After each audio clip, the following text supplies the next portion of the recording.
नमस्कार, स्वागत है आपका एक्सप्रेस एमपीसीजी में और मैं हूं आपके साथ साक्षी। आइए रुक करते हैं इस वक्त की बड़ी खबरों की ओर। भारतीय जनता पार्टी छत्तीसगढ़ प्रदेश में कोरबा लोकसभा के क्लस्टर प्रभारी अमर अग्रवाल द्वारा एमसीबी जिला के चिरमिरी स्थित श्यामली हिल्स गेस्ट हाउस में प्रेस कॉन्फ्रेंस करते हुए संबोधित किया गया और कहा गया कि हाल ही में विधानसभा की प्रचंड जीत के बाद छत्तीसगढ़ की जनता ने हमें खूब प्यार और दुल्हार दिया, जिसका नतीजा विधानसभा में देखने को मिला। पार्टी को प्रचंड जीत मिली। वहीं छत्तीसगढ़ की जनता कांग्रेस के कुशासन से त्रस्त थी और कराह रही थी। कांग्रेस काल में पूरे 5 साल घोटाले की सरकार थी। कई तरह के घोटाले इनके श्रेष्ठ नेताओं के द्वारा किए गए, जिसका नतीजा जनता ने विधानसभा में चुनाव जीत कर दे दिया है। लोकसभा चुनाव के मद्देनजर छत्तीसगढ़ के 11 लोकसभा सीट पर जिताकर हम आए हैं और इसकी तैयारी पूर्ण रूप से तेज हो गई है।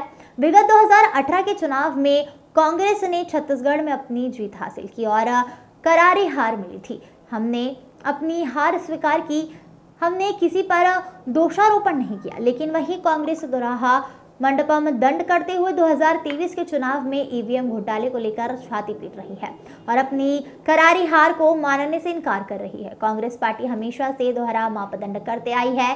वहीं अमर अग्रवाल ने कहा कि बस्तर लोकसभा और कोरबा लोकसभा में हमने सांसद पिछले चुनाव में संसद नहीं बना पाए थे और 3 जगह हमारे सांसद रहे श्रीमती गोमती राय, रेणुका नेता अरुण साव रहे, जहां उन्होंने वर्तमान में विधायक चुनाव में जीत हासिल की। वर्तमान में हमारे सांसद विधायक बन गए। उन्होंने कहा कि इन 5 सीट पर हमने कार्यकर्ताओं से रायशुमारी की है और पैनल को दिल्ली भेजा है। आचार संहिता लगने से पहले इन 5 सीटों पर भारतीय जनता पार्टी के प्रत्याशी के नाम घोषित कर दिए जाएंगे। अमर अग्रवाल ने अपने बयान में बताया कि पूरे छत्तीसगढ़ को हमने 3 क्लस्टर में बांटा है, जिसमें कोरबा लोकसभा के 400 प्रमुखों की चर्चा है, जिसमें सरगुजा संभाग प्रभारी राजा पांडे और छत्तीसगढ़ शासन में स्वास्थ्य मंत्री श्री श्याम बिहारी जायसवाल और क्लस्टर के सह प्रभारी पूर्व गृह मंत्री रामसेवक पैकरा और चिरमिरी के प्रभारी एमसीबी जिला के अध्यक्ष अनिल केशरवानी, कोरबा के जिला अध्यक्ष डॉक्टर राजीव जी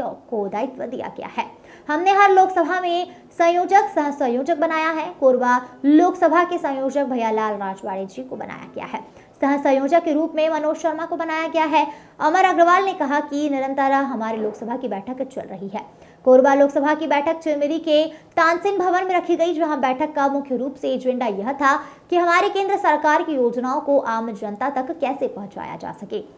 इस पर रणनीति बना करके लोकसभा वाइज जनता के बीच जाने की और जनता को केंद्र सरकार की उपलब्धियों को बताने के लिए पार्टी पर्याप्त है।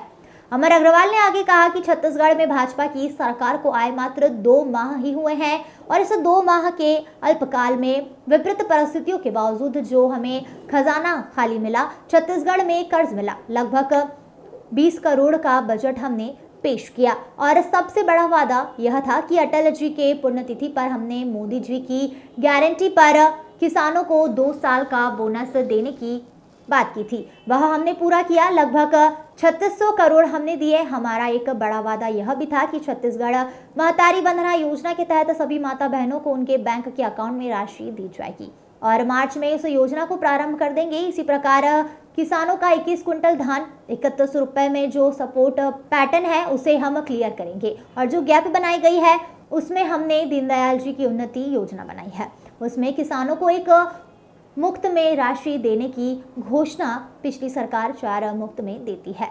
वहीं पर हम मुफ्त में कोशिश करेंगे। यह सारी बातें आम जनता तक कैसे पहुंचे, उसमें हमारे संगठन की क्या भूमिका हो, इन सब बिंदुओं को लेकर आज प्रेस वार्ता की गई। प्रेस वार्ता में क्लस्टर प्रभारी अमर अग्रवाल कोरबा लोकसभा के सह संयोजक मनोज शर्मा, छत्तीसगढ़ के स्वास्थ्य मंत्री श्याम बिहारी जायसवाल, सरगुजा संभाग के प्रभारी राजा पांडे, रामसेवक पैकरा, कोरबा के जिला अध्यक्ष डॉक्टर राजीव जी, एमसीबी जिला के जिलाध्यक्ष अनिल केशरवानी, भरतपुर सोनहत की पूर्व विधायक श्रीमती चंपा, एमसीबी जिला के मीडिया प्रभारी संजय गुप्ता, नेता प्रतिपक्ष संतोष सिंह, राजकुमार, प्रदीप वर्मा, मनोज केशरवानी, दीपक विश्वकर्मा सहित अन्य कार्यकर्ता उपस्थित रहे। उसको लेकर भारतीय जनता पार्टी पूरी तरह से तैयार है और निरंतर जनता के बीच में संवाद कैसे हो, संपर्क कैसे हो, हमारे कार्यकर्ताओं की क्या भूमिका हो, ये कार्यक्रम निरंतर हमारे चल रहे हैं। पूरे छत्तीसगढ़ को हमने 3 क्लस्टर में बांटा है। एक क्लस्टर जो है उसमें 4 लोकसभा, जिसमें बिलासपुर, कोरबा, अंबिकापुर और रायगढ़। तो आज कोरबा लोकसभा की बैठक, जिसमें हमारे कोरबा लोकसभा के 400 करीब प्रमुख, जिनको हमने दायित्व दिया है, उनकी चर्चा है। हमारी भारतीय जनता पार्टी के जो अंबिकापुर संभाग के प्रभारी हैं राजा पांडे जी, और हमारे छत्तीसगढ़ शासन में स्वास्थ्य मंत्री श्याम बिहारी जी, और क्लस्टर के सह प्रभारी हमारे प्रदेश अध्यक्ष रहे, गृह मंत्री रहे रामसेवक पैकरा जी, चिरमिरी के हमारे पार्टी के जिला अध्यक्ष अनिल केशरवानी जी,